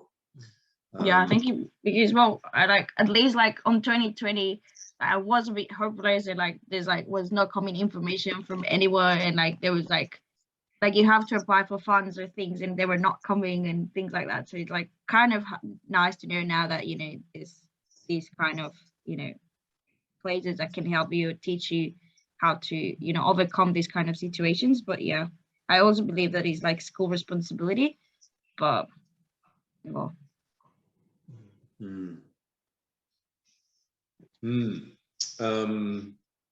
Yeah, I think it's yeah, I think it's a really important point that you've made, and it's, yeah, it's very disappointing that students have not been supported. I think it should have been the government's responsibility as well. You know, given that, you know, education and international students are such a huge sector of Australia's economy, I think it's pretty appalling that the government just, you know, left those students out of any kind of support in 2020. It was really bad. I want to say something, you know, because what we're trying to have a conversation with a food bank or the community hosting food bank, maybe it's the same not question, but conversation. Maybe we can put to the international student and the education institution they are attached to, university, college, or other way. If not, we are willing to pass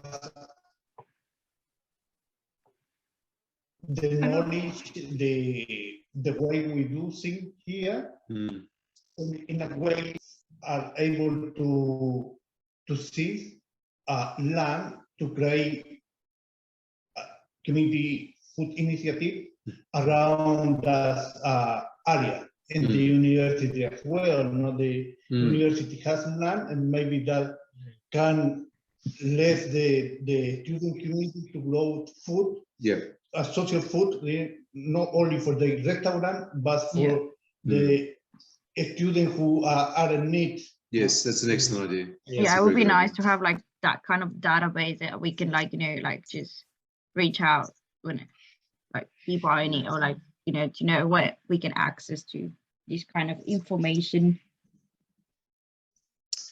Okay, 6:30. Should we probably about time? Yeah. Thank you so much, everyone, for coming and for your input in the discussion. And thank you to Nick, especially, and to Michelle and to Jorge for hosting. It's been a pleasure, this conversation, and, you know, I'm looking forward immensely to all the conversations I know we're going to have in the future through EdibleScapes as part of, you know, this New Moon's conversation initiative that Jorge is bringing into, you know, to be a key part of the EdibleScape organization. So yeah, finally, thank you guys. I really appreciate your attendance. I know Jorge does as well. I hope you all have a lovely evening.